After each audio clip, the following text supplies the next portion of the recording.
Dale, we are live. So I'm here with Dale Harrison.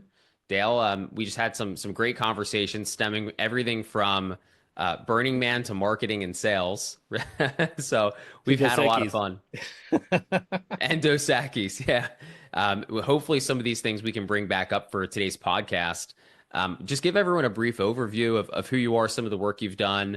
Dale and I met on LinkedIn, and I'll share a little bit about that. But tell everyone about what you've done in the past.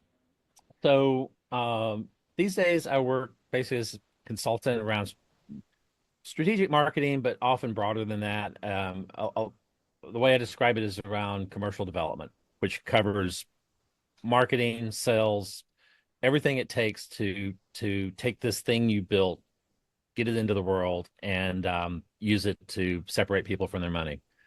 And uh, a lot of the customers are relatively early stage companies that are either many cases pre-launch. So I'll come in and I'll help them through the initial product launch, and help take them through revenue acceleration.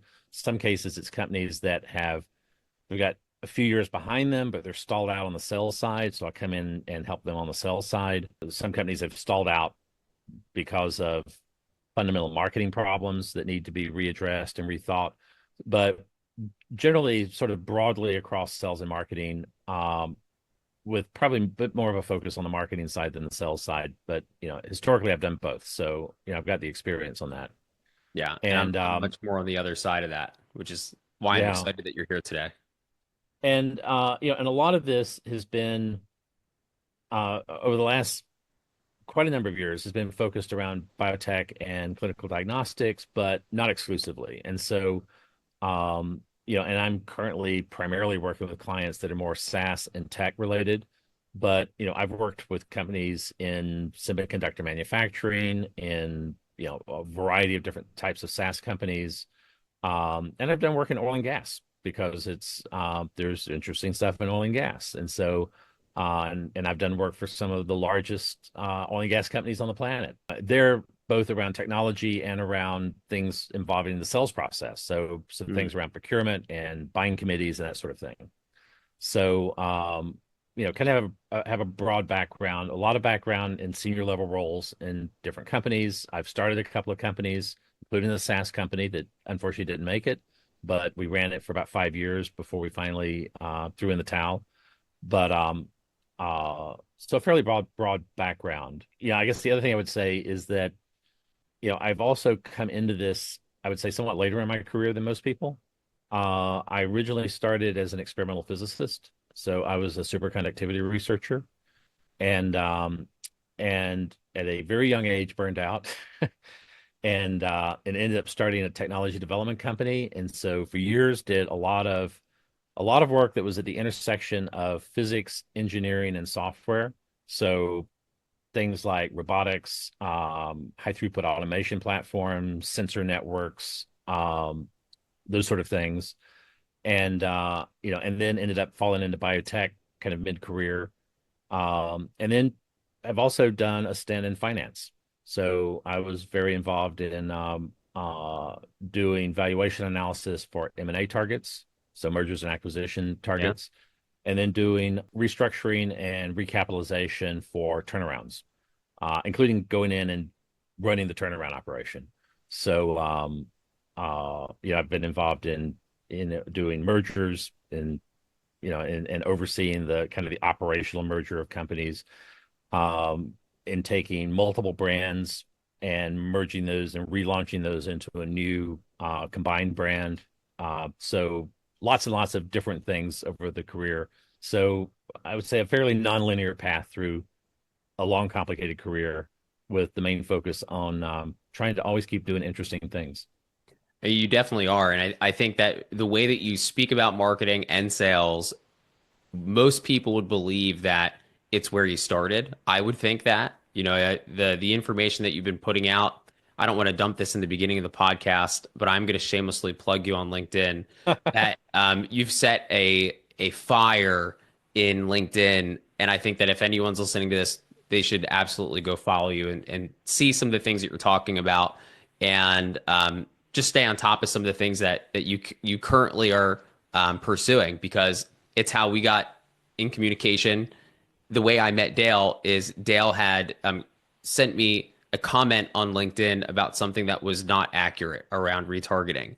And he quite literally sent me a document of resources to go in and relearn some of the things that I had been programmed to believe were true. And since then, I'm giving you a testimony, Dale. I've actually helped two clients specifically change the way that and the marketing piece is not where I consider the 10 out of 10 on my skill set, has had an immediate impact when we've changed some of the strategies around the stuff that Dale has brought to the table indirectly for me. And so I hope that everyone can take away something actionable from this podcast the way that I've taken away from you already. So again, excited for you to be here. And I know I'm off the beaten track already, but I wanted to plug that because you're doing really good stuff for the community. And obviously the experience that you have with the brands that you've worked with, whether it's a Fortune 100 company or whatever, I most people don't have that experience. They've never sat on the other side of the table. We talked about that. Maybe we could bring that up. But to start this off, I want to dive into the pipeline architecture, sales pipeline architecture. This is one of the things that we wanted to really focus on. And we see a lot of people either on LinkedIn or colleagues or businesses that we work with one on one define it, I think, differently. It seems like you and I have very similar definitions. Yours is a little bit more defined than mine. But can we define how you would how you would define that and talk a little bit about generally what needs to be put into place for people to understand how to even construct a proper sales pipeline? Right. And at a very high level, I define a sales pipeline architecture as a set of named stages that represents some fundamental aspect of something happening in the real world. Hmm. Um, and and I often will look at this end to end. So from you know initially producing a contact all the way through to close one and then post sales. Um, and uh, and this is a very common concept that you see in every CRM package. Usually they come with some pre-built set of name stages. So you have things like leads, opportunities, contacts, MQLs, SQLs, sales qualified opportunities, and then close one, close loss, and those sort of things. And so, the pipeline architecture basically acts as a stand-in for the complexity of the real world, and a way to help sort of organize that complexity uh, in a way that everyone is kind of on the same page. But what's critical there is what are those stages? Why do they exist? What are they attempting to model? And then what are they attempting to tell you in terms of your own decision making? Because if they may be modeling something that's real, but if that something isn't relevant to any decision that you have to make about that lead or contact or account in the marketing or the sales process, it's a meaningless thing to have there. So it should have some sort of purpose for being there. And other than, that's how Salesforce was when we took it out of the box. It's so you got to think about what this means for your organization, your process, and how are you going to use this? And I think this is often a very missing piece for a lot of organizations, that there's this kind of the old serious decision waterfall model of leads, MQLs, SQLs, uh, sales ops, through to close one, close loss. Um, and and that's not a bad starting point, but I think you have to go a bit deeper than that, and to really get usefulness out of it. And so, a couple of issues here is and this is, I think, where a lot of these a lot of pipeline architectures really struggle, is that you're really modeling two versions of the world, because there are your internal to-do list, your internal processes that need some sort of structure. But then there is the external reality of what's happening inside the client, inside the client's head, inside the social environment within the client account, especially if it involves a group buying situation. Um, and a lot of times there's real inconsistency there between what we're doing internally. Have you booked a meeting? That's purely an internal thing. Mhm. Have you, if you're using Bant, have you, what phases of the Bant process have you validated so far? These are purely internal things that don't really represent something material happening in the outside world. And so I think a lot of a lot of CRMs and a lot of pipeline architectures tend to suffer from trying to do two quite inconsistent things at once with a single architecture instead of perhaps two parallel architectures that have to do with internal tasks that must be accomplished versus what's happening externally with the actual customer. Yeah, that's interesting. What do you think some of the disconnects are there that you're seeing right now? Um, I mean, I think the biggest disconnect is trying to understand what state the customer is in. And so, in some ways, the internal busy work stuff, have you booked a meeting? Did you complete the meeting? Did you do a product demo? These are things you need to track and tick off, but this is internal busy work. What's Mhm. really important is where's the customer in terms of their buying process? Because, and again, one of the separations here is we have a selling process, which may or may not have anything to do with their buying process. Yeah. And and and it becomes very difficult if you're trying to take your sales process and their buying process and put all those pieces in a blender, and hit puree. It's not going to work. And so there has to be some sort of clear, explicit separation between our internal sales process. And when I say sales process, I'm, sales and marketing. Yeah. Um, Yeah. what's our internal sales and marketing process and that prospect's internal buying process. And I think that's where the real disconnect comes because and what happens is it's easy to know that we want to set a meeting and to be able to answer the question, have we set the meeting? So a lot of the internal, marketing and sales process is often fairly straightforward.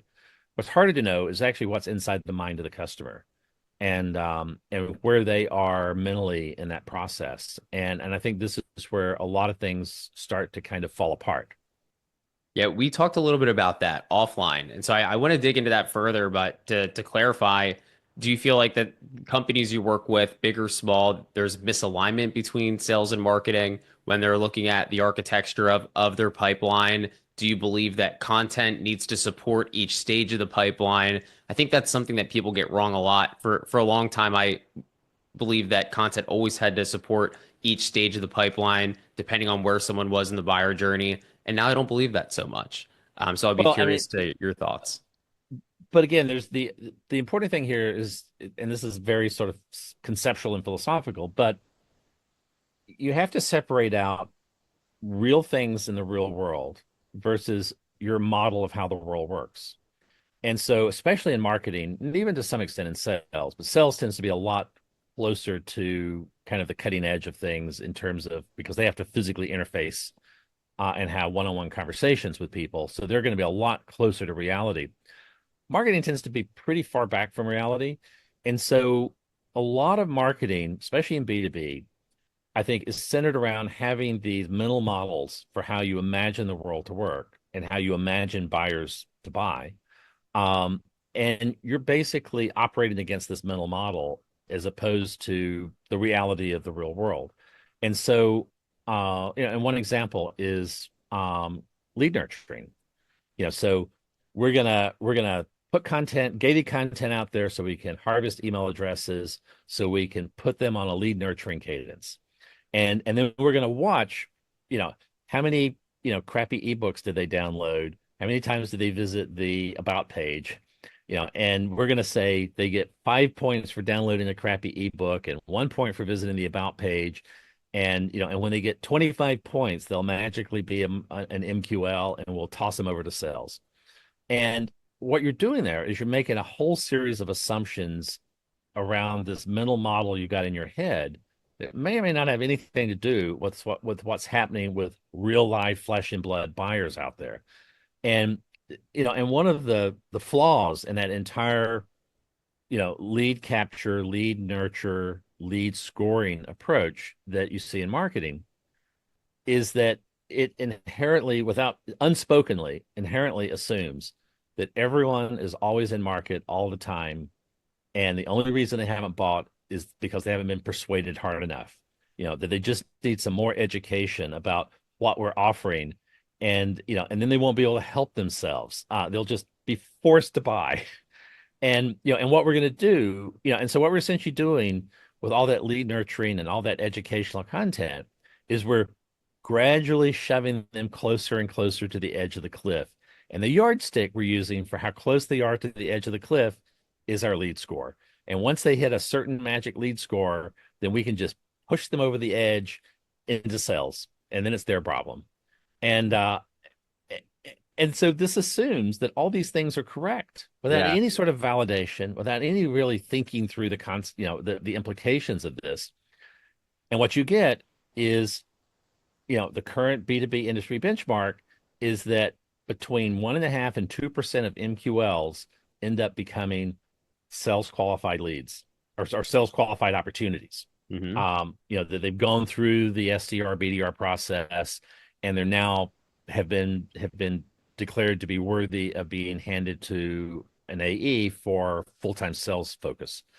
Um, you know, it- Something that wins, and this isn't even closed one, because again, that 2% that becomes a qualified opportunity, you know, only roughly 20% or less are going to become closed one. Right. So you're now down to a fraction of 1%. So something where you win a fraction of 1% of the time is called a roulette wheel, not a process. And and and I think this is the source of the disconnect between sales and marketing, because basically, if marketing gets something, I'm sorry, sales gets a contact and they have a high confidence that they can close this thing and it will help them hit quota, they're going to go for it. Yeah. And if they're not, and if they're ignoring your MQLs, it's because they think they're all crap, Yeah. because they think there's such crap there that it's not even worth their effort and time to try to, to try to put any effort into it. That they're better off just sourcing their own stuff on their own, because it's going to close at a higher rate. Because salespeople, they're not very sentimental. They're very coin operated. That their job is to hit quota, and they're going to do whatever is in their power to hit quota with the least amount of effort on their part. And if that means ignoring all your MQLs, they're going to ignore all your MQLs. Yeah. And I and I mean, think that's the disconnect. I agree with you. You could say this a lot more eloquently than I can, and I appreciate it because it's so detailed on why this we see this happen all the time. I think one of the problems right now that I see at least is it seems like a lot of marketing terms have become almost relative or subjective. Like, what is an MQL? Like, at the end of the day, how do we even define it?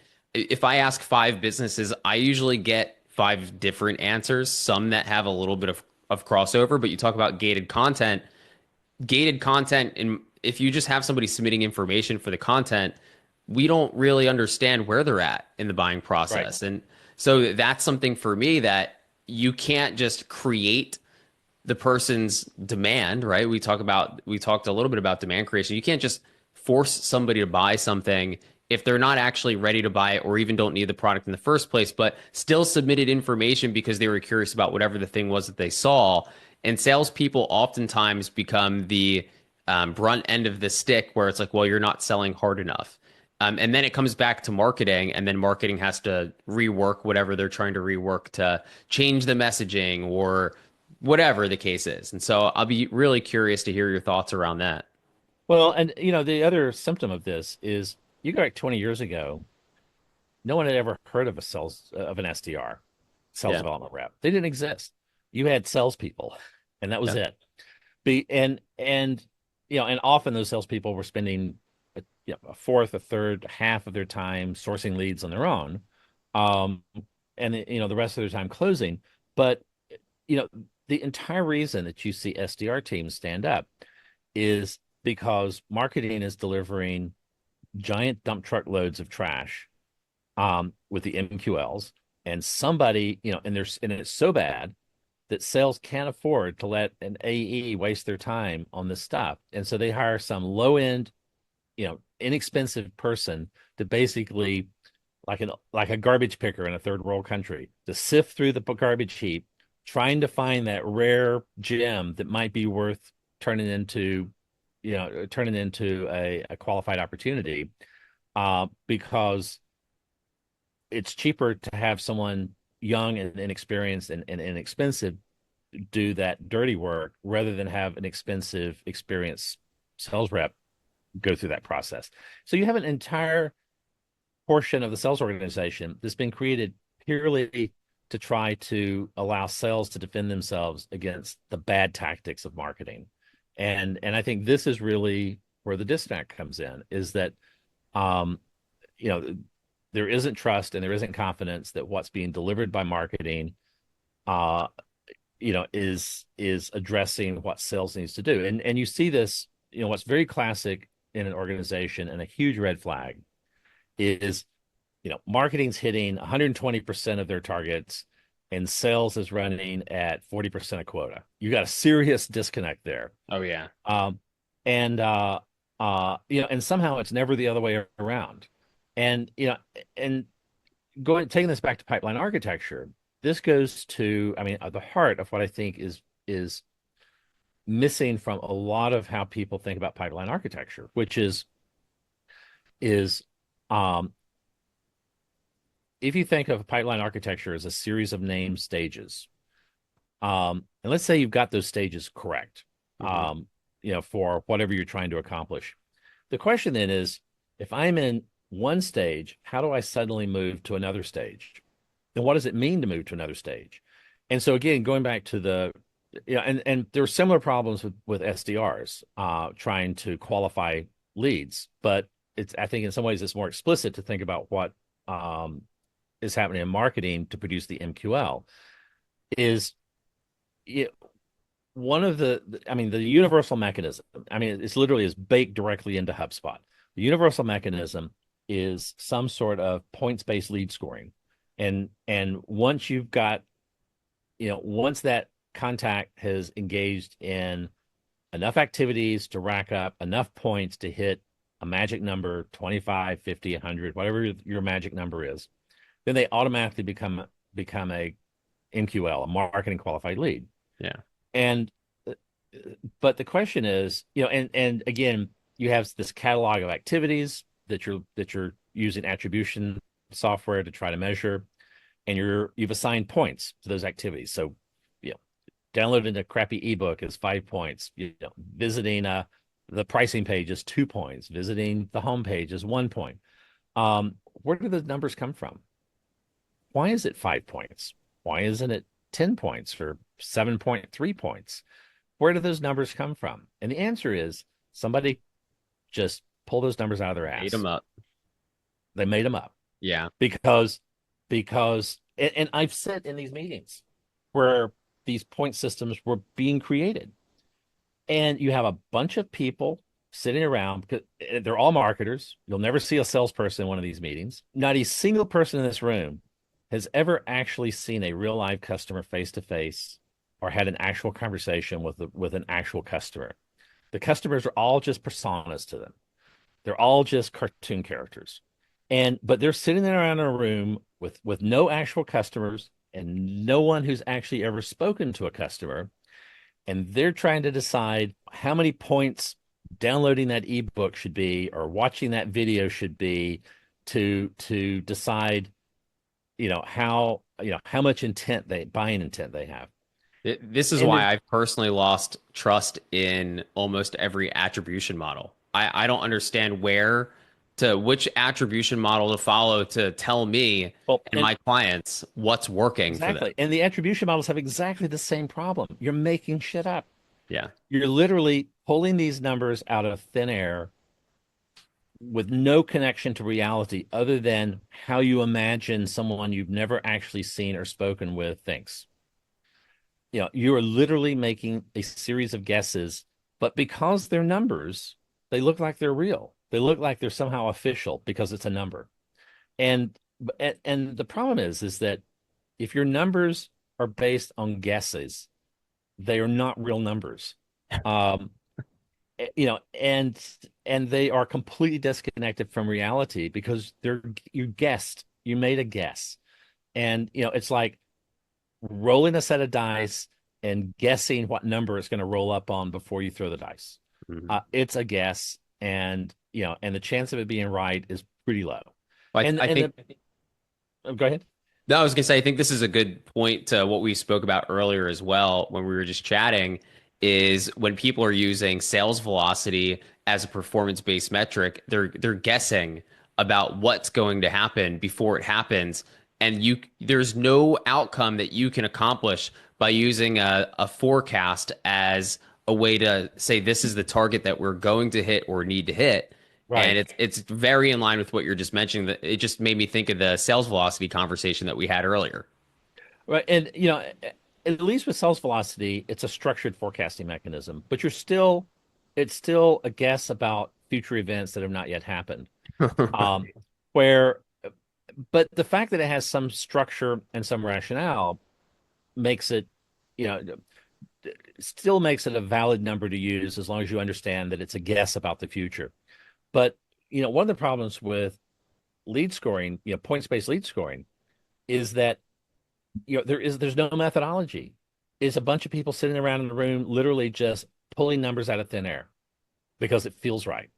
And so you know you know the guesses you get out of a highly structured forecasting mechanism are you know they're hopefully somewhere in the ballpark of correct with some error bars. Right. The guesses you make by just inventing stuff out of thin air, it's just guesses. And they're highly unlikely to correspond to anything. And you see the same thing with multi-touch attribution in the attribution models. First touch, last touch, U shape, W shape, you know, M shape, whatever the hell.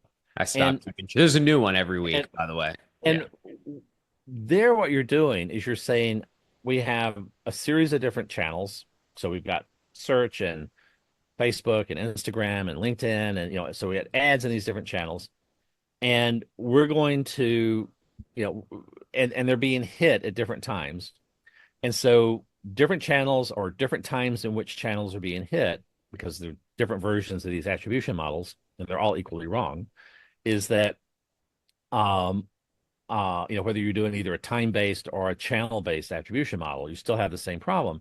You're trying to assign weightings to, so that someone bought, for instance, you want to predict that someone bought.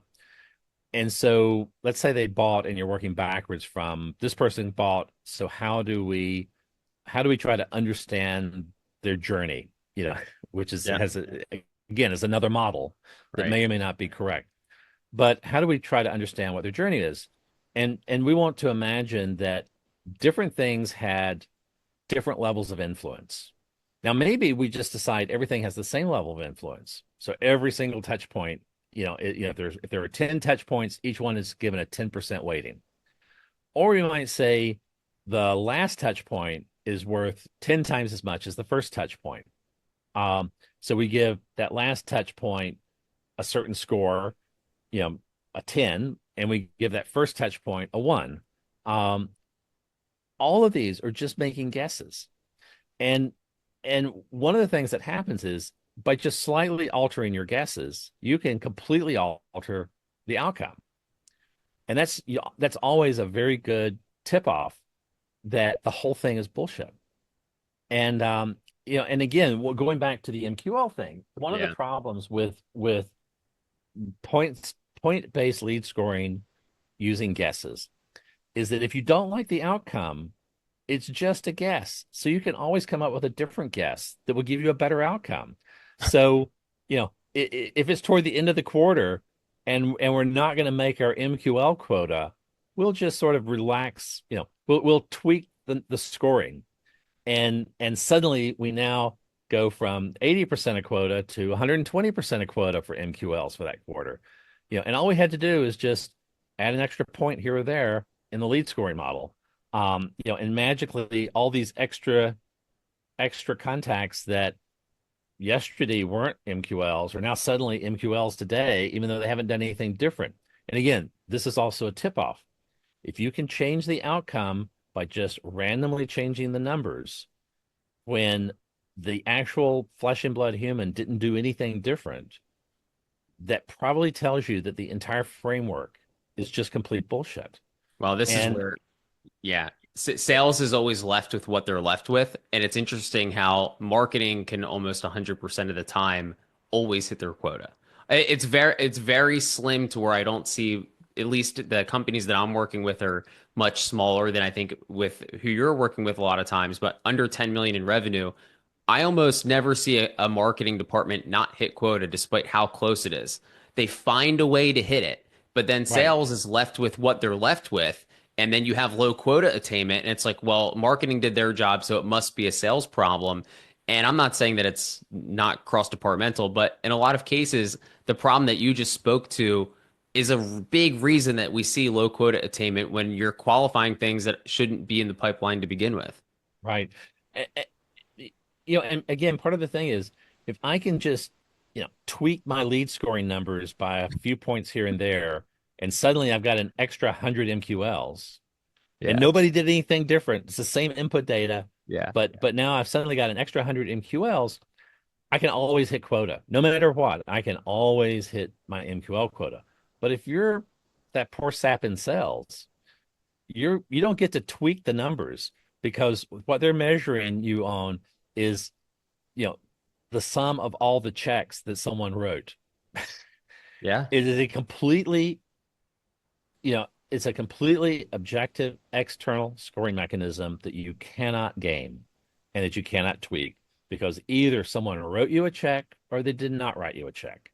Right. And there is no way to spin that. There's no way to tweak that, and there's no way to suddenly hit quota by jiggering the numbers.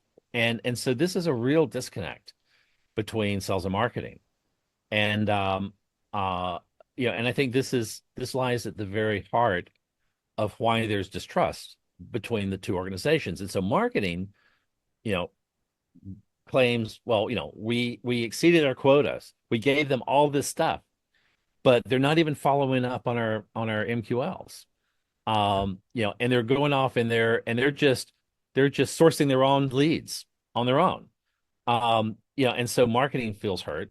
And then, but on the sales side, it's like, I got to hit my quota. Or I'm going to get fired.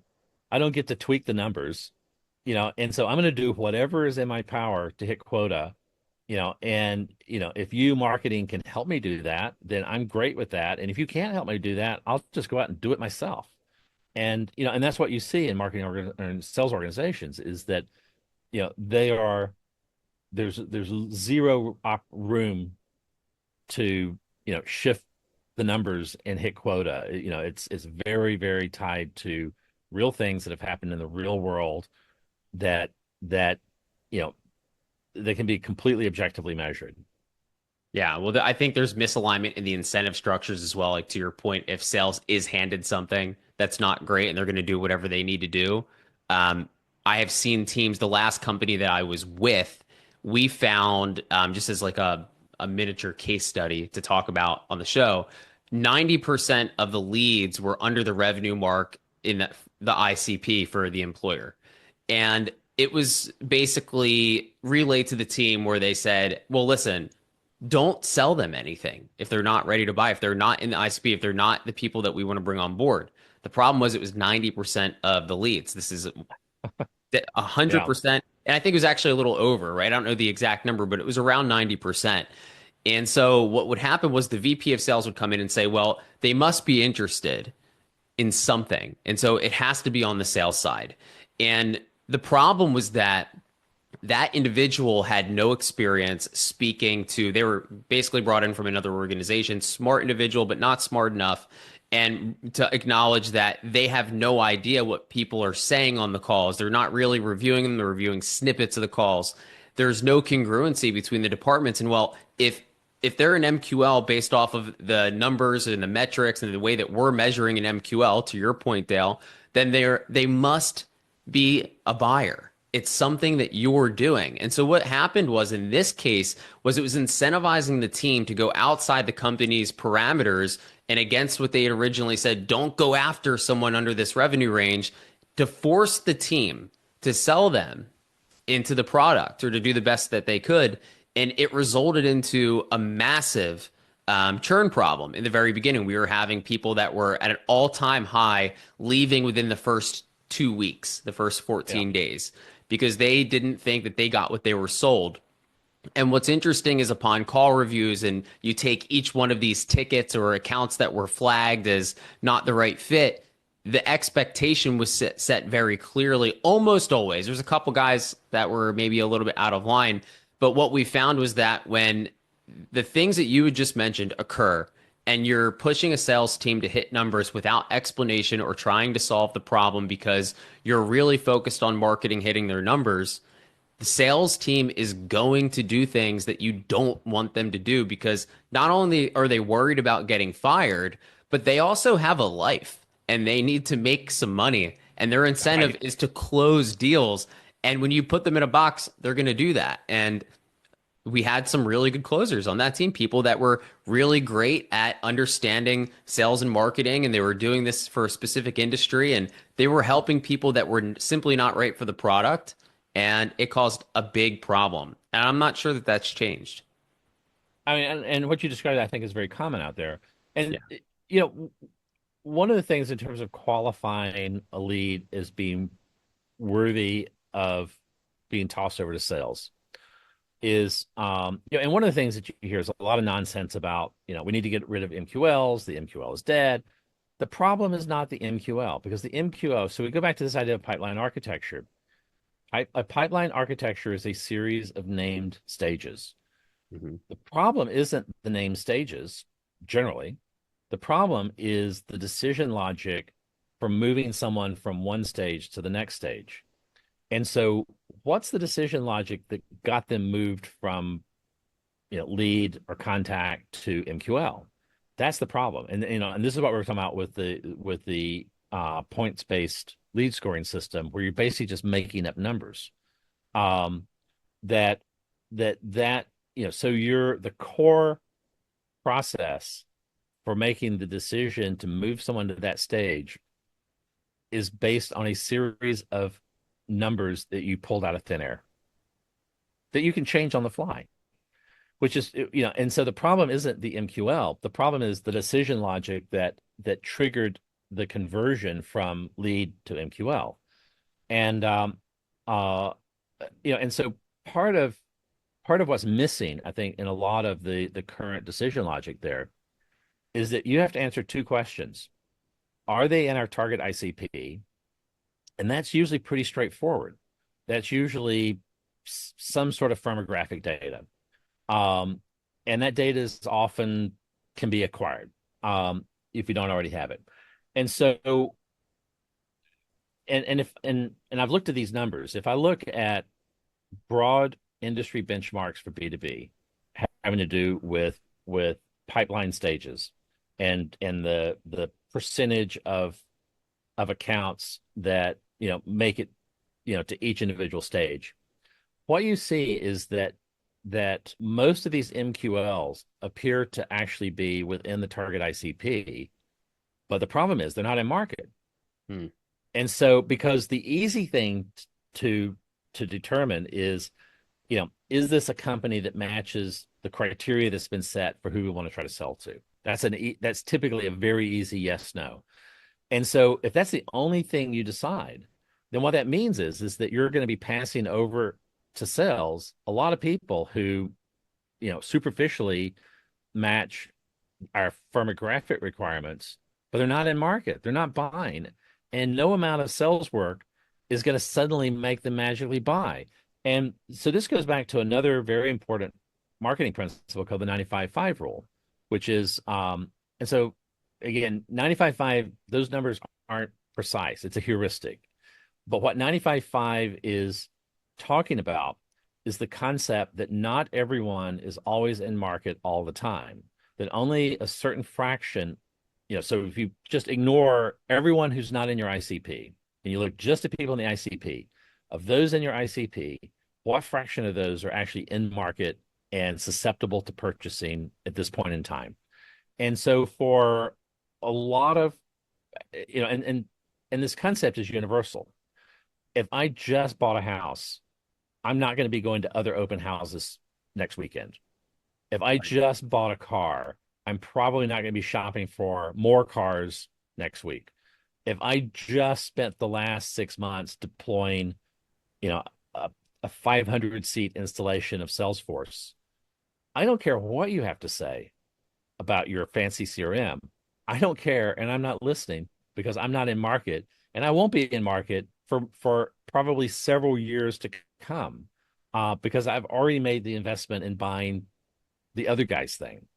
And and one of the analogies I give is about this 95/5 rule is uh, which is universal across B2B, B2C, product services. It's absolutely universal because it fundamentally says not everyone is always in market.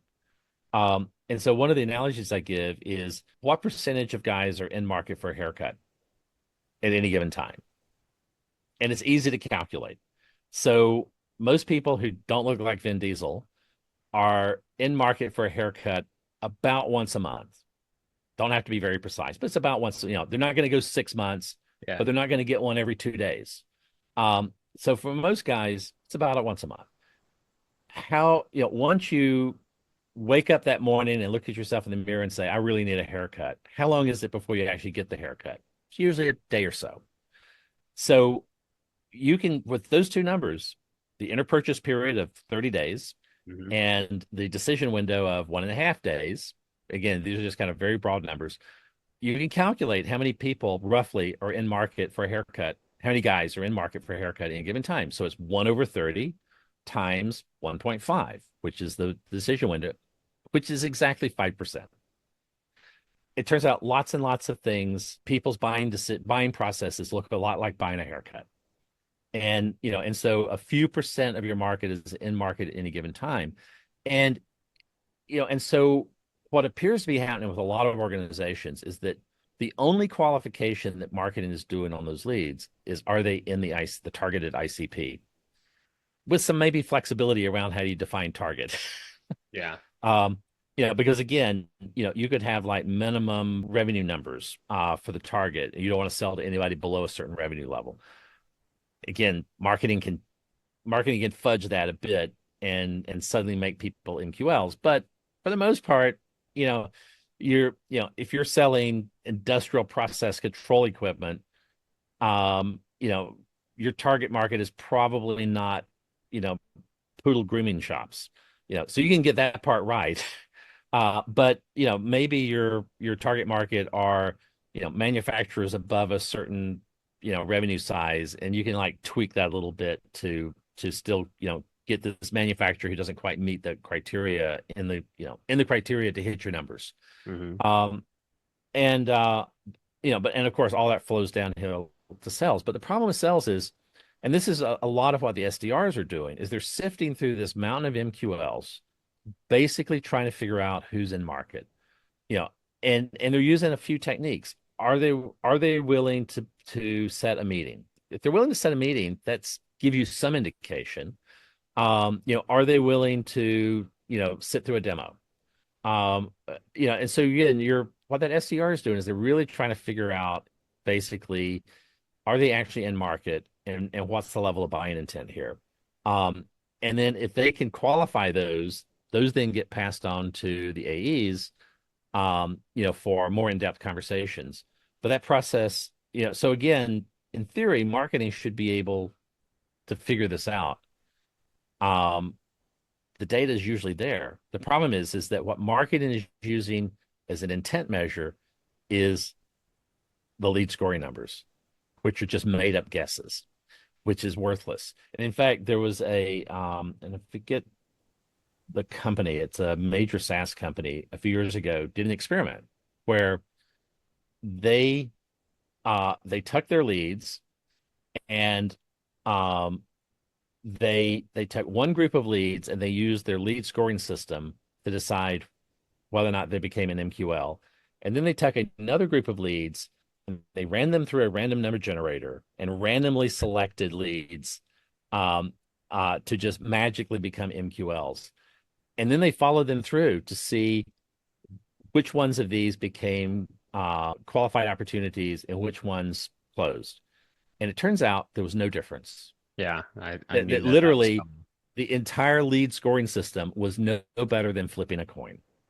And this is, I mean, this is the problem. And so it is, and the other thing is that this isn't just a problem in marketing. Sales has their own versions of this problem too, which goes Yeah. back to what's the decision logic. And let me tell you an interesting thing that I've seen repeatedly now. So there's tends to be especially if you have a RevOps team, there tends to be lots of reports and data on people that hit closed won. So what did if they hit closed won, what are all the things they did? What does that look like to get someone to close one? Because that's the endpoint that everyone's interested in. Hmm. What's equally interesting is what happened to all the people that got to close loss. And so one of the things that and every time I come to a company, this is one of the very first things I look at because no one has ever looked at it before, which is what is my I'll start with average, but I'm not really looking at average. I'm looking at a probability distribution. But what is the average sell cycle for a closed won deal versus the average sell cycle for a closed loss deal? Uh, and and again, these are going to be a probability distribution, not just a single number, but the starting point is always the average. Right. What I repeatedly see is that the average sell cycle for a closed loss deal can be anywhere from 2 to 5 times longer than for a closed won deal. And I've never looked at that, and so even just hearing it, it's alarming. it is. But it very much ties into the psychology of the sort of people that become good salespeople. The thing about a great salesperson is that they are an absolute eternal optimist, that they have never seen someone that they can't talk into a close. Yeah. And they have to have that sort of supreme self-confidence that they can do this Delusional because confidence is what we like to yes, say over here. delusional confidence because they have to be able to keep hearing no over and over again and have it and just be unfazed by it and Yeah. just keep rolling. And I have worked, I've been a VP of sales. I have worked with some extraordinary salespeople that can do things that I could never do. And at the core, all of those things they could do really came down to their just this sort of nonstop sense of self-confidence that no matter how many times they said no, no matter how mad the customer or the prospect was when the prospect said no, it just washes over them and all they see is the next win. And that's exactly what you want a salesperson to do. But what Yeah. happens is when any ordinary human being would look at this prospect and they clearly aren't buying and they're not gonna buy, you know, that really good sales rep can still see signals that they might. And so they're going to keep going after them. And so what happens is you see this psychology is reflected in this sort of massive mismatch between average sell cycle for close won versus close loss because they keep going after the close loss deals, even when any rational person, it would be clear, you know, and again, it's almost like these, sort of obsessive compulsive boyfriends that won't take no. You know, they keep coming back wanting to, you know, Yeah. continue to keep asking for a date. No, I've said no 10 times. Yeah, but let me tell you about this other thing that you probably didn't know about me that'll make you want to go out on that date. and, and and so there is this sort of inability to read the room if they're telling you no. Because again, a great salesperson, what makes them great is that all the no's in the world just doesn't slow them down. And that's what you want. But what you need is you need, you know, a leash with a good choke chain on it to Yeah. know, for the head of sales to know when to pull back on the leash. And and so one of the things that I often will see, because again, I was talking about these closed periods are probability distribution. So some fraction close within X number of days, others, a higher fraction, more days, a higher fraction, more days. And then there's a long tail, where there'll be a few people that, it may have taken 90 days to close or 120 days to close, even if most people close within, say, 35 days. So it's a probability distribution. You can look at the closed one sales cycle probability distribution, and you can put a point to where something like 90% or 95% of every deal that has ever closed within X number of days. And you then line that up against that same probability distribution for sales cycle for closed loss deals. And what you see is a hump that's way further down to the right and a long tail because they won't give up. And so uh one of the things that you can often do is you can set a rule that, if 95 or 9, whatever number you want to pick, 95% of all deals that ever close within 72 days, we're going to automatically close every open deal at day 72. And what that often translates into is you can literally cut your entire sales team in half with no loss of revenue, because they are all spending way too much time chasing deals that are clearly never going to close, and no one's looking at the numbers. Yeah, I And so hate again, saying this out loud, but earlier we were talking. I said one of the things that I've had to do, unfortunately, most recently with people I'm working with, is get rid of a lot of the sales staff.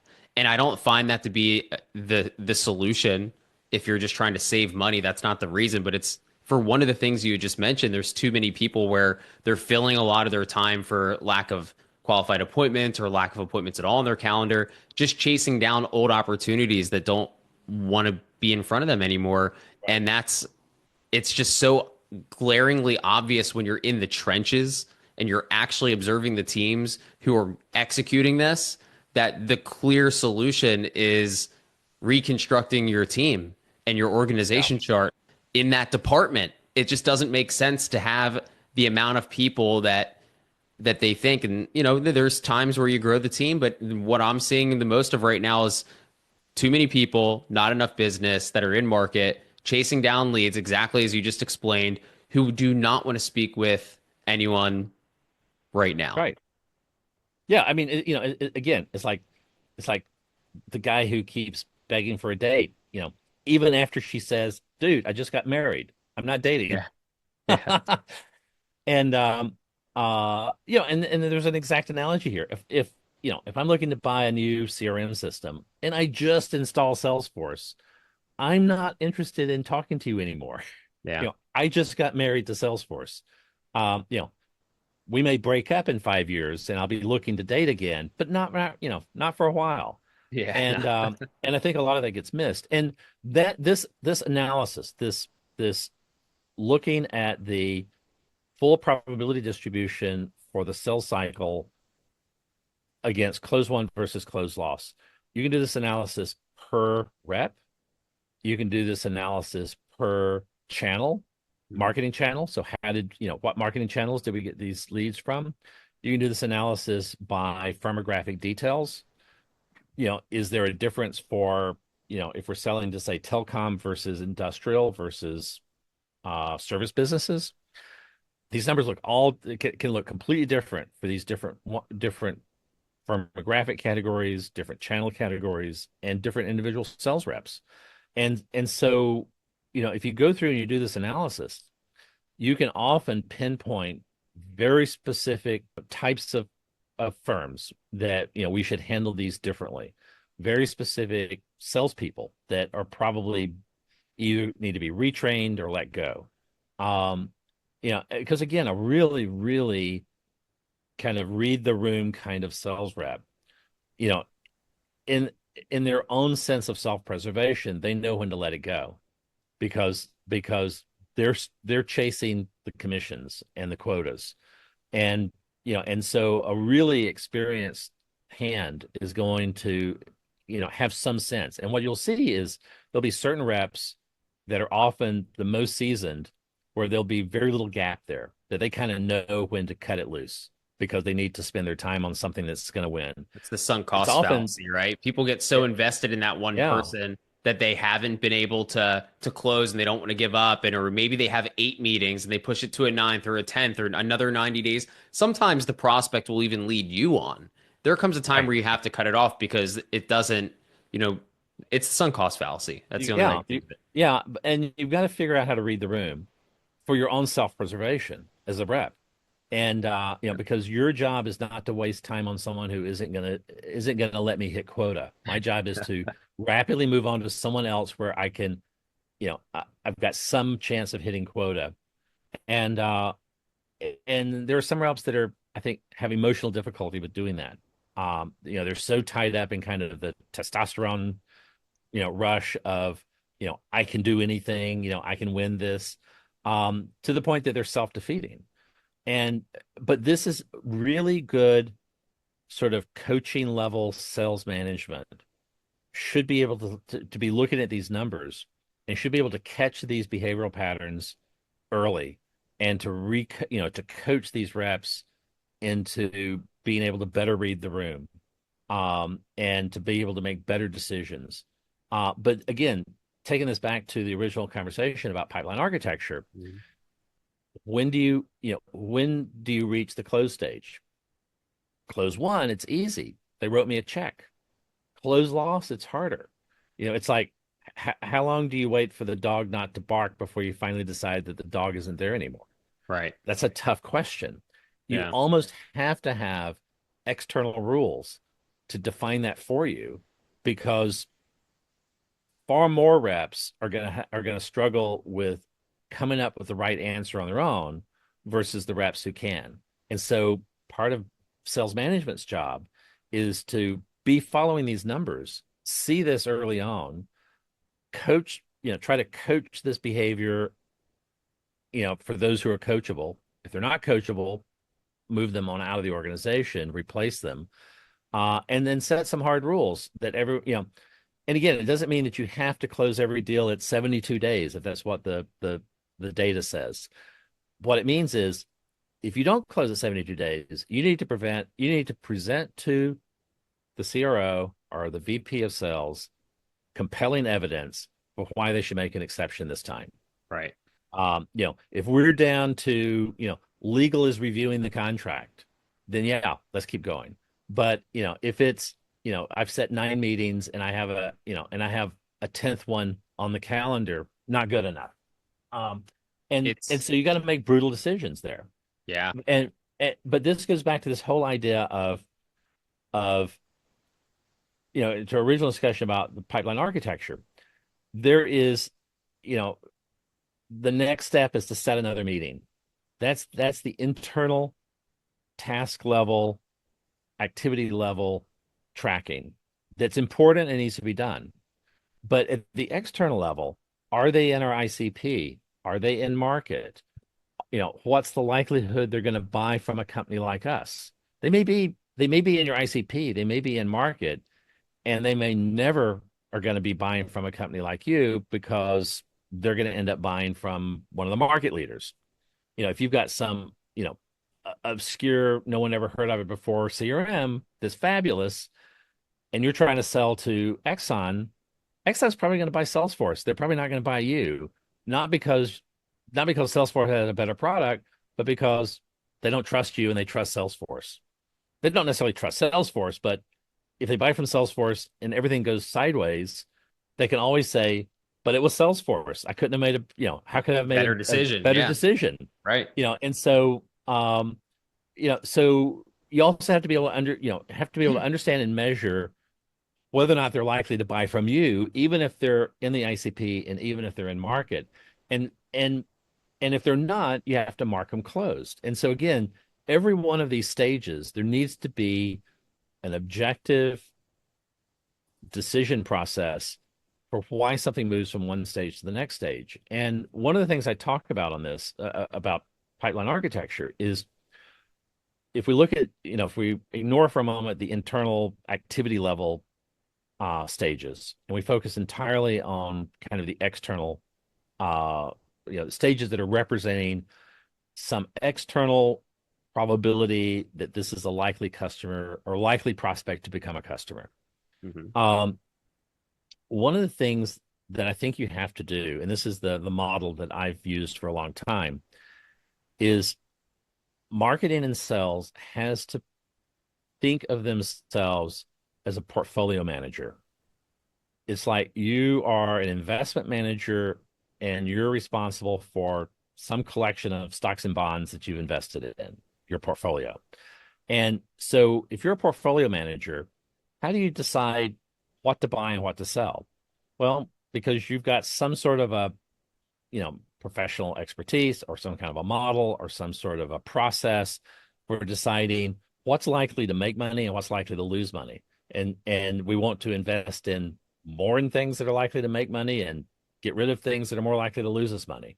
And so, you know, in marketing and sales, you've got a similar sort of thing where you've got this basket full of contacts or a basket full of accounts, and you're trying to figure out how much investment should I put into each one of these. Now, if you're doing, display ads, um, and you're targeting the whole ICP, of 100,000 names, or you're doing an email campaign, and you're targeting, all 100,000 names in your email list. It takes one person a few minutes to push a send button, maybe a few days to set it up. Then they push the send button, and one person can communicate with 100,000 people with a few minutes or a few hours or a few days of effort. And so Hmm. you get enormous leverage. So your ability to reach those people with a message at extremely low unit cost is present, sort of far back up the early stages of the marketing process. By the time you're doing much more focused, so let's say you think that they're in your ICP and you think that they're in market and you're trying to give them the sort of product level information that will help them kind of tip them over into the sales process. That's going to take a lot more work. It's a lot more focused. You're usually aiming this at a smaller fraction of your target market. So again, even though it's may only, it'll take a bit more time in terms of human resources, but you're also hitting a lot fewer people. And so your unit cost to reach them goes up. And so, so what happens is that you need some way to decide what's the relative level of unit cost, unit investment per contact or per account that we want to make. Now, when you toss it over to the SDR, that SDR goes from doing an email campaign to 10,000 people to they got to reach out one by one. Now, Yeah. again, it's just, they're just reaching out with a simple question, do you want to book a meeting? Or a simple question to try to clarify, are they interested in market? But it's still one by one. So the unit cost per contact skyrockets. Now, the next stage is you're pushing it over to the AE. And that AE is likely going to spend a not insignificant fraction of their time over the next 30, 60, 90, 120, 180 days Hmm. repeatedly investing their time. And that AE is a lot more expensive than that SDR. Yeah. And so at every one of these stages, you are making a greater and greater investment into a smaller and smaller portion of your portfolio. And the question is, are you picking the right investments to be making? Because as you go further down that process from through marketing and into sales, the investment that you have to make to carry out those functions skyrockets. Um, and because again, that AE can only talk to one person at a time, and they're going to have to talk to them over and over again over a long period of time. Where that person doing the email marketing campaign, they just have to hit a button, and suddenly they've talked to 100,000 people. And so, this is really a financial portfolio optimization problem. And these pipeline stages and the decision logic behind them have to support giving the correct answer to the question of all of these possible investment options, meaning leads or accounts, which ones should I move into the next stage to escalate our investment in those? Because every stage you move, the investment skyrockets higher and higher, especially once you get over from marketing and sales. And so you've got to make a rational decision about how to manage your investment portfolio, what you're investing in that has the best opportunity to give you a return. In this case, become a close one sell that will, and some of this goes beyond just close one, because, the other thing that I've done a lot of work in is around churn analysis. And the thing that I've seen is that once you get past the onboarding period for a product, your churn rate is basically rock solid, locked in forever. There is nothing customer service or customer success is capable of doing past the onboarding period that will ever change your churn rate. And so one of the things that I always tell companies is the best way to reduce your churn rate is to pick better customers. Because typically, if you look at like firmographic data or channel data, where they came from the marketing channels, there will often be very different long-term churn rates for different cohorts. And and so there'll be certain types of firms, certain industries, for instance, where you'll see a much higher churn rate than other industries. And if that's the case, typically it's no harder to sell to someone in one industry versus another. Just choose to quit selling, in industries that are going to, churn in 6 months and focus on industry where they're going to churn in 18 months instead. And you instantly improve your churn rate, not by fixing it once you've already created the problem, because by the time they're a customer, everything's kind of locked in. Fix it by focusing on who you decide to become a customer. Get better customers. And that is the fastest, most effective way to solve your churn problem. And it's entirely in sales and marketing's hands to do that by simply picking who you talk to. And I'll give you a very specific example. So I've got a customer I'm working with. They're a SaaS company. They B2B. They sell logistics software to e-commerce merchants. And this software integrates into the major e-com platforms. So Amazon, Walmart, eBay, Etsy, Shopify. We took a look at what the long-term churn rate was as a function of which platform the e-commerce merchant is on. And what we saw was that there were about 15 or 20 different e-commerce platforms that because very, very large customer base. And what we saw was that the platforms broke into 3 clear categories. And that there was a tenfold difference in the churn rate in the top category versus the bottom category. So for instance, people on Etsy tended to come and go, which meant they tended to churn. People who had a full-blown Amazon store tended to be in there for the long haul. And so people who had built their own e-commerce platform and then had programmed their own integration to this company's packages tended to stay a long time because they had a heavy investment in it. And so by looking at this sort of firmographic, that's not technically firmographic, but it's roughly in that category. But look at this sort of firmographic data.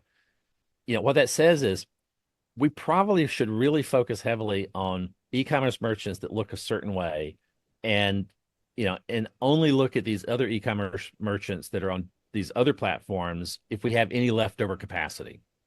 And so by simply altering your sales mix, you instantly improve your long-term churn rate. And so,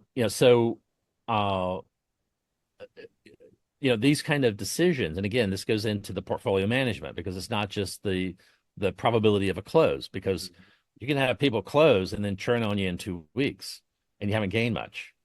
Um, you know, or you can have people that and typically the amount of effort it takes for someone that's going to churn on you in, say, a month or 2 months versus someone who's going to stick around for a couple of years, probably about the same amount of sales effort. So Yeah. you're not going to have to work any harder.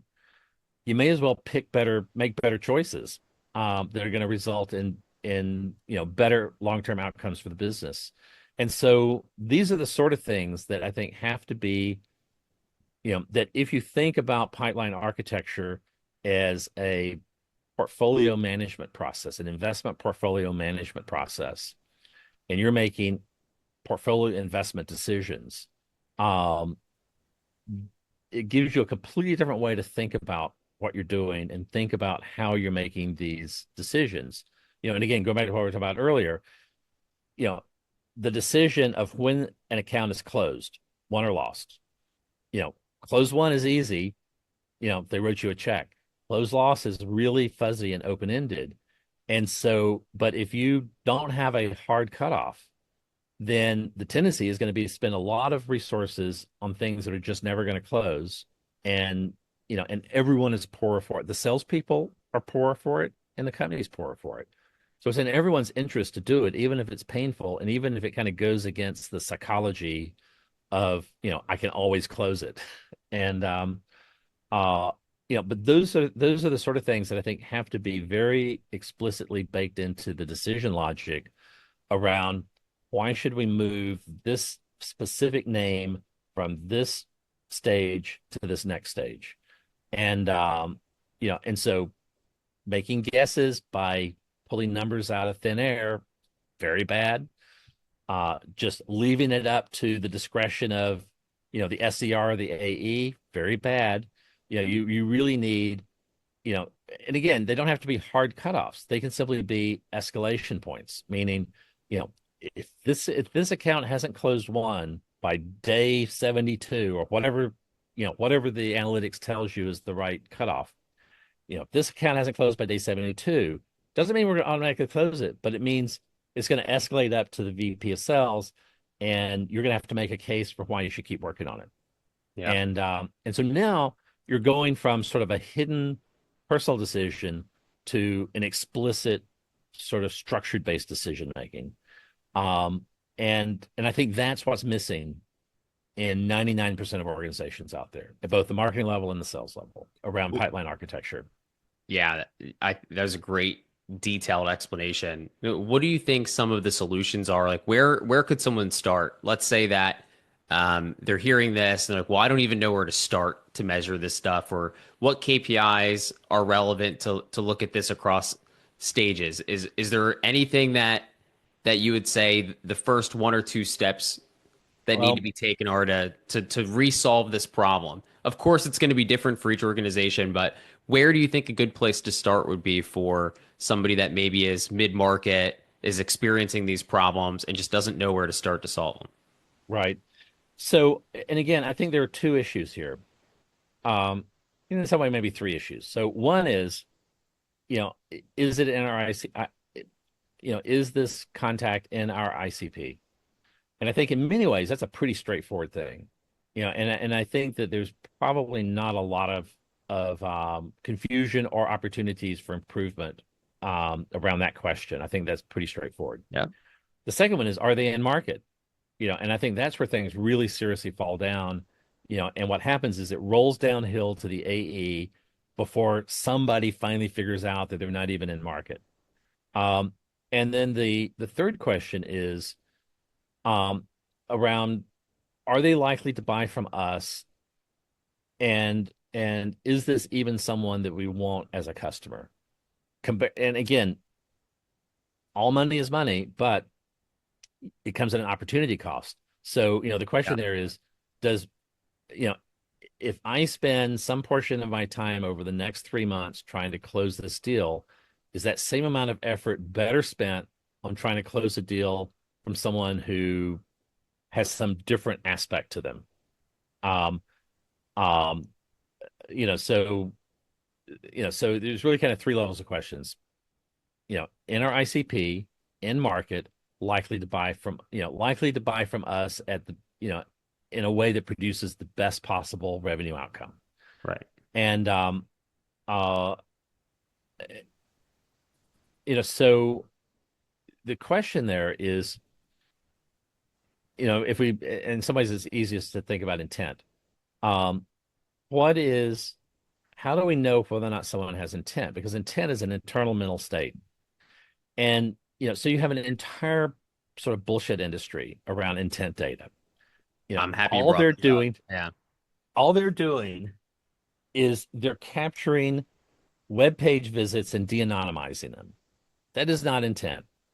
You know, if someone visits your pricing page, do they have intent? What if they visit your pricing page 5 times? Does that mean they have 5 times as much intent? What if they also visit your careers and open jobs page 10 times? Maybe they're just someone looking for a job and not someone looking to buy. That's right. So, so, intent, you can't just, you know, say someone looked at this page and de-anonymize them and declare by magic that they have intent. So the question is a hard question. How do I know if this person actually has buying intent? And the answer is wait a long enough period of time and see if they actually buy from you, because that's the ultimate test. And I think in some ways more accurately, it's wait a long enough period of time and see if they actually become um, a qualified opportunity.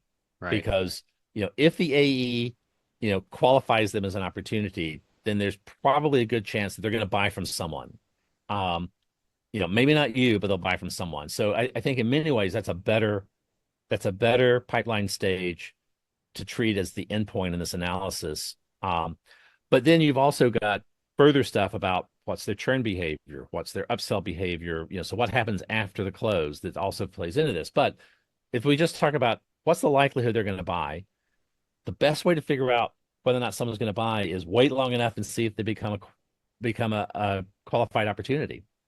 And what that means is that you've got all of this historical data, unless you're a brand new startup, you've got all of this historical data sitting in your database that could be analyzed, where you could work backwards in time to see what did people who became a qualified opportunity do. What did they actually look at? Um, and and even this isn't completely sufficient, because what you really need to do is to still separate these out between closed won and closed loss. But so if we say, and for instance, an absurdly bad um, report put out by Hockey Stack a while back about looking at blogs, and it was like, This is uh, this is another absurdly bad yes, I report. know. I And so, but it was about, you know, our data showed that people that became close one, looked at an average of 5 blog articles. Therefore, blogs are important. Blogs are important. And but the question is this true? Um, because the real question is, what happens if it turns out that everybody that became a closed loss deal looked at 12 blog articles, and those that became closed one, they only looked at 5. Now, reading blog articles looks like the quickest way to kill your sales. And maybe you should just immediately shut the blog down and delete everything. yeah. Or what happens if, the average person that became closed one read 5 blog articles, and the average person that became closed loss read 5.2 blog articles? Then it says it's a complete wash. It's not, it's not creating any differential impact. Um, and so the trick here is to work backwards from those close one, close loss, to figure out what you are doing that produces differential impact on them closing. And then once you've defined this, you can now bake that into a set of rules for when this person is going to become an MQL, when they're going to become an SQL or an open op. Um, and uh, and so now you've got some sort of an objective measure that's specific to your company, specific not just to your company and to your product, but specific to your specific marketing and sales process. Because again, you could have a direct competitor, but with either a very different marketing process or a very different sales process, selling a directly competing product where this data wouldn't necessarily be applicable because you've got to mate your internal process to the external world, to the competitive environment, and the best data you have available to do that is looking at your own historicals. you know and again, historicals, the further back in time you go, the less relevant they are Right. because things change. Hmm. So what you have to do is to set this up as some sort of a dynamic process to where you're continuously basically deprecating the older data, bringing in new data as you continue to have, new account closes, um, and continuously updating these scores. But you can come up with a reasonably good set of predictive scoring, a reasonably good predictive scoring model for moving people between these different stages based on this kind of retrospective analysis. It's not that hard. Yeah. I've done it many, many times. For the most part, it tends not to involve, some complicated piece of software. 90% of what I do, I use nothing but Excel. So you were just about to hit on something I was going to mention. Someone could be listening to this and say, "Well, this sounds a lot like all the attribution models we named earlier, right? Right? Whether it's W or if it's a last touch, first touch, whatever, multi-touch attribution models. How is what we're talking about different than using an attribution model? And part of the distinction is how it moves and when to move it to another stage is the first thing. Right. But can you explain to everyone, if you were to break it down like third grade level, why what you're saying is not following the standard attribution models that you would Well, find, here's the deal. The standard attribution model is we've got all these touch points, and we're just going to guess which ones were important or not important. We're just going to randomly assign them a bunch of numbers, because choosing a model, you know, a flat model, a U shape, a W shape, an yeah, M shape, a first touch, a last touch, you're just guessing, And so again, we go back to the same problem we have with lead scoring. You can't just pull a number out of thin air and expect it to tell you anything about the future. yeah. Where here, we're still building the same kind of multi-touch model, but instead of, you know, and again, if you think about, this activity contributes 10% of the influence toward a cell. This activity produces 20%. This activity produces 5%. Instead of just guessing at what those numbers are, just pulling them out of thin air, here you've got an objective process to where you can assign real values based on real outcomes, based on actual things that happen in the real world, rather than a bunch of stuff that you're just guessing. And this is the difference. It's still a multi-touch attribution model. Now, one of the differences here as well is that you've got to do differential lift analysis, meaning that you can't work backwards from success and hope to be able to predict what's going to happen. You have to look at the differential impact between success and failure. And the example I give is what I call the dengue fever problem. So it turns out that 100% of people who catch dengue fever have a fever. It's right there in the name of the disease. So if you wake up in the morning and you have a fever, does that mean you have dengue? No, No. exactly. Yeah. And in the US, it means that there's maybe roughly 1 in 300,000 chance that you have dengue, but mostly you just have a cold or the flu. Um, and and so this is the problem of what I call working backwards from success. If we start with an end state, a desired end state, and we work backwards to say, what did those people do? We can't predict anything. Yeah. And so again, with the dengue fever problem, just because it turns out that 100% of people who have dengue, the end state, have the symptom of having a fever, doesn't mean that everyone who has a fever means they have dengue. And so this is the same thing. Just because everyone who became closed one read 5 blog articles doesn't mean reading 5 blog articles makes you become closed one. You have to compare it against what about the people who didn't become closed one? And if they read 12 blog articles, it means you need to shut the blog down. If they read, an average of one blog article, it means reading blog articles is probably making a difference for you. If they read the same number of blog articles, it means it's a wash. It did nothing. Yeah. And so it's that kind of differential analysis, this analysis of differential outcomes that you have to do. And again, from a math standpoint, none of this is hard. 90% of the work I do, I never step outside of Excel and maybe Microsoft Access if it's a lot of data, Right. just to squeeze it down into to where I can get it into Excel. 10% of the time, I'll turn to, a statistical package if I'm doing something a lot more sophisticated. But you know, but I seldom have to turn to R or something like that. 90, well more than 90% of the time, it's nothing but Excel. And it's not a lot of complex math. No. Yeah, I mean, again, the argument I made is if you have a solid fifth grade level of math literacy, you're good. If you can do addition, subtraction, multiplication, and division, and and know about fractions and decimals, that's kind of all the math you need to do most of this. Some of this you're going to have to get into statistics a bit, but never anything beyond like high school statistics. I mean, it's not, you don't need a PhD statistician to do this.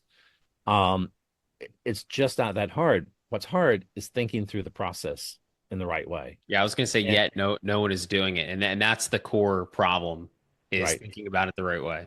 And it's not what I always say is it's not about your tool set, it's about your mindset. Because all the tools in the world aren't going to help you, if you're not thinking about how to solve the problem correctly. Um, you really have to, and this goes back to this idea of data literacy versus math skills. What you need is some basic data literacy to understand how to think about data and how to sort of think through problems that involve numbers. The math is seldom what holds you back, and it's seldom what's really needed. What's needed is simply the ability to think in a rigorous, logical way about things that involve numbers. And so, again, going back to the example of, if, what does it mean if everybody who became closed one read an average of 5 blog articles? What does that mean? Well, it means nothing, and I don't need a lot, I don't need a PhD in statistics to tell me that. Yeah. All I need to do is to just think for 5 seconds about data. Um, Well, and so now what it's you're like, teaching, I didn't mean to cut you off, Dale, but what you're oh, talking about is how when you look at politics, economics, world health problems, this is the same sort of logic that they have to use. Just because someone in New Jersey caught the coronavirus doesn't mean you need to be in New Jersey to get the right, coronavirus. Right? It's right, like, I mean, like if we were looking at like the way people track attribution, we'd say, well, they're in New Jersey, and so we know that they're going to get the coronavirus. And well, there's a chance that if the flu is if it's flu season, that you have a higher chance of getting the flu. But anything that's studied, all the data, the basic principles you're talking about, they're not just used in marketing. They're used all over the world for yeah, every industry that you could possibly think of. They're actually just not being used in marketing. right. And again, I mean, I think a lot of this I put down to just sort of this complete lack of what I call data literacy, which is different than math. Um, uh, and data literacy is just some basic skills around how to think about numbers. Um, you don't even have to be the one that calculates them. If someone else can calculate them, you can just look at them, and if you've got some basic principles, you can make sense of, is this likely true or is this likely not to be true? And so again, the example about the statement on the hockey stat report that some percentage of people that became closed one read, 5 point something blog articles. So that means that reading blog articles is important for getting people to close. You don't need any fancy statistics to look at that sentence and say that sentence is bullshit, because you're fundamentally not thinking through the alternatives, the counterfactuals to it. Yeah. So this is about clarity of thinking, not about having a lot of math. And just because you don't have the math doesn't mean you're not capable of thinking with clarity. And and so I know a lot of marketing people, you don't get much math in your formal training in marketing. And so I think there's a tendency to be overly deferential to people who, pull numbers out of thin air. And I think there tends to be a lack of self-confidence in pushing back on numbers. And the Mhm. deal is you don't need that, you've got everything you need to know to be really good at pushing back on numbers. You just need to think through it and to be able to sort of follow a few basic data principles. Um, and I think marketers need to have a lot stronger sense of self-confidence around that. I would love to see that happen. When you use the fever analogy, and I went towards coronavirus probably subconsciously because I'm thinking of illnesses. But one that I used to tell people actually was that you ever hear like a shark attack? It's most shark attacks are in 4 feet of water, Right. right? This is like the stat or the data. And I'm not an expert in marine life, but I could just say with complete certainty or confidence that if most shark attacks are in 4 feet of water, the first thing I would look at are where are all the people swimming? Right. Because the conclusion of that statement isn't, well, I just need to make sure I'm only swimming in 6 feet of water or more, and then I'll be safe. Well, what if we moved all of the people to 20 feet of water? Right. We don't really know, right? Because that's not Right. where the majority of people are swimming, but No. it's just to try to simplify it for anyone that's listening to like just really understand third grade level that this is why you can't just if the shark attack was the closed deal, let's say it was a positive thing, Right. right? And in real life it would not be. Well, we would just say, well, all you have to do is stand in 4 feet of water, right? That's what you're saying. And so you can't work that way because there's Right. so many other opportunities that you're not seeing by not using that differential, understanding the how to look at it from like what's the closed lost versus closed won. I love everything that you're saying. Some big Yeah. nuggets for me taken away as well. Well, and the other thing on that close one, close off comparison, there's also a third unseen, unspoken component, which is the opportunity cost around the choices you made for them to even get to that stage. Because again, if it may turn out that that you're correctly selecting people because you're doing this close one, close loss differential analysis. But if you had decided to primarily focus on, say, manufacturing instead of hospital services, as your ICP, that could be a completely different version of reality that you don't necessarily have direct access to. Now, again, if you're already selling across multiple ones, what you want to do is you want to break out that analysis against all these different sorts of firmographic differences, because maybe it makes a lot more sense to be putting heavy effort into ICP, companies that are in manufacturing and not in hospital services, because you're going to, because those same marketing activities are going to give you a very different split between closed loss, closed won probabilities. And so, you also have to think in terms of these kind of unseen counterfactuals. Is there another version of the sales universe that we could put ourselves in that would produce even better outcomes, with the same exact resources? Yeah. You're making me want to jump to another topic. I know we want to like really we wanted to sit into the sales pipeline architecture, but there's so many different misbeliefs around a lot of different things. And one of the things I enjoyed about our conversation offline was, if you don't mind jumping into Oh yeah. this, because I feel like there's so much we could you can always we can go even deeper into this, but I think that was a good conclusion, honestly, Yeah. to everything that we've discussed around pipeline architecture. Just maybe to get to the tail end of the show, I want to speak a little bit about what we talked about memory recall and just the idea of maybe the general purpose of marketing, because I do believe that this ties in directly to what we just spoke about when we're trying to fulfill the pipeline in the first place and we're trying to get as many people as possible and we talk about demand creation or we have all these different fancy names. You'd said something earlier to me that I think is brilliant in how marketing is primarily based off of memory recall. And I feel like that the simplicity of that is still deeply complex because there's so many psychological drivers. And the way that you delivered it, I think, would be so gratifying and provide so much clarity to people listening because okay, they fix this problem. Say they fix the problem that we just spoke about. They're not going based off of these attribution models. They do the math, they figure out what needs to be done. Their pipeline architecture is finally complete, but their marketing is still horrible. Right. Right. So would you mind giving a quick overview on the way that you've been thinking or that you do think about marketing in the most fundamental way?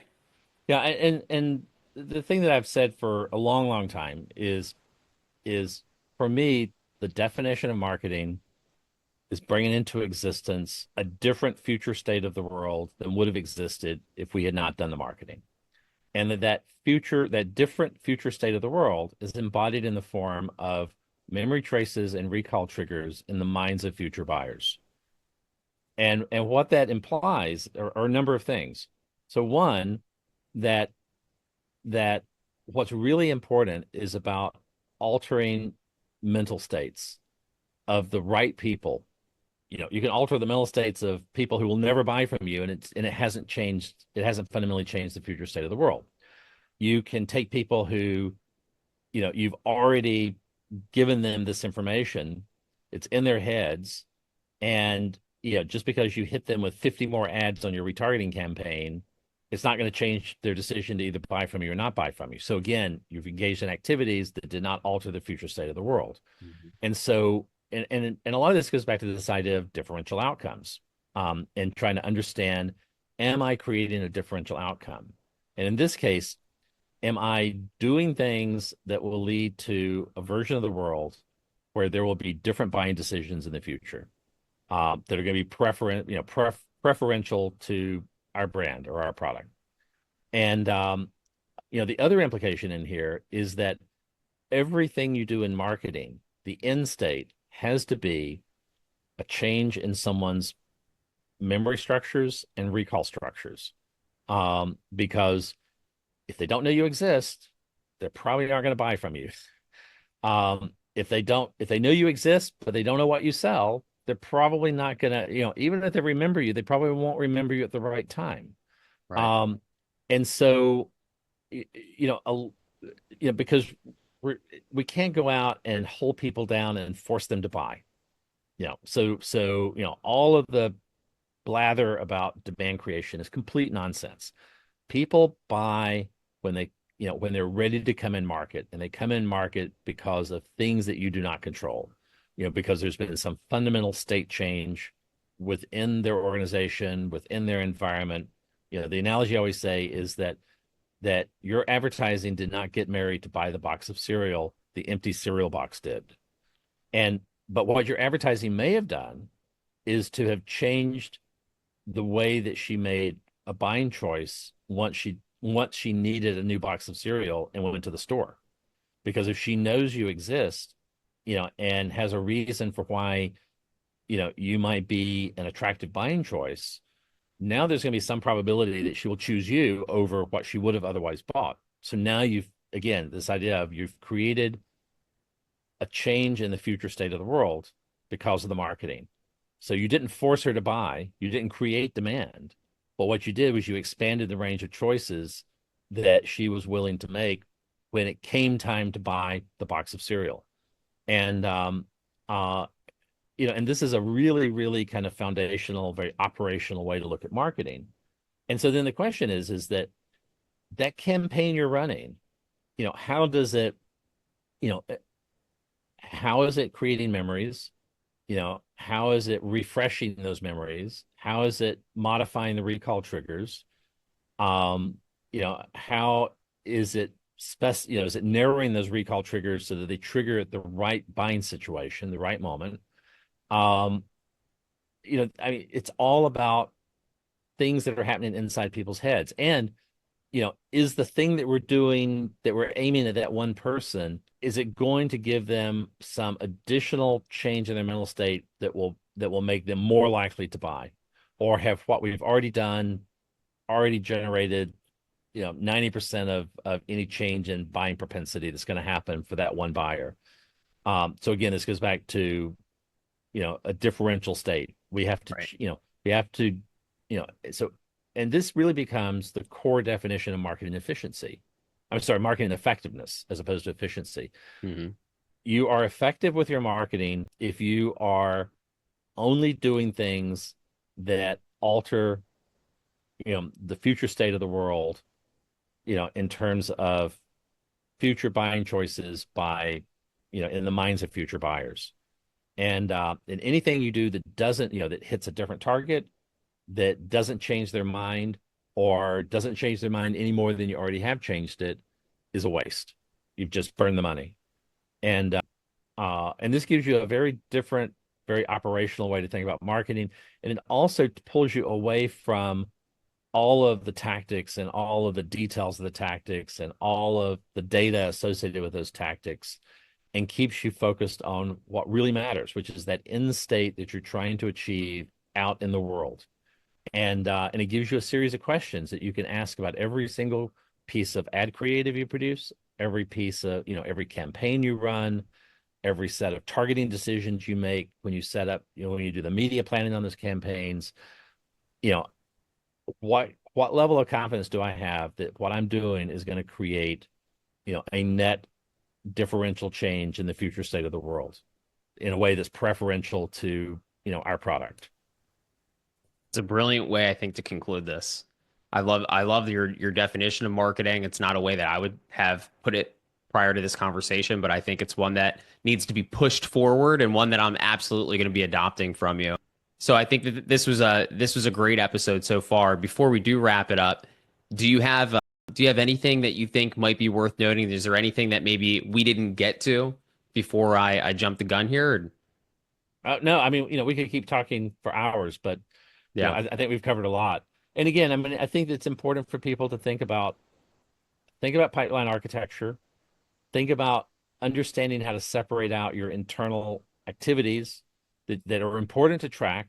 You don't want to deprecate that from, you know, things that are answering questions about the state of the outside world. And then how exactly are you making the decision to move, a contact or an account from one named stage to the next named stage, in your architecture? You know, is it based on, throwing dice, guessing with numbers, or do you have some sort of a more objective process? And then what is the business objective for even moving someone to the next stage? Because exactly. again, you're moving them progressively into stages that are going to involve higher and higher levels of investment by the company in the hopes that you'll be able to convert them to a paying customer. And I think all of those things are critical to think about. Oh, I think that's the most critical thing, that last piece, because it feels to me it's okay if a lead stays in front of you or in a pipeline or they're seeing your marketing for 2 years, as long as you're not advancing it into a stage that's going to cost more money than it's worth, and Right. eventually they become a client down the road. And I think that's the biggest thing to look at. But I wanted to see if there was anything else that maybe you wanted to mention on the topic before we wrapped up. And I think that was a phenomenal recap.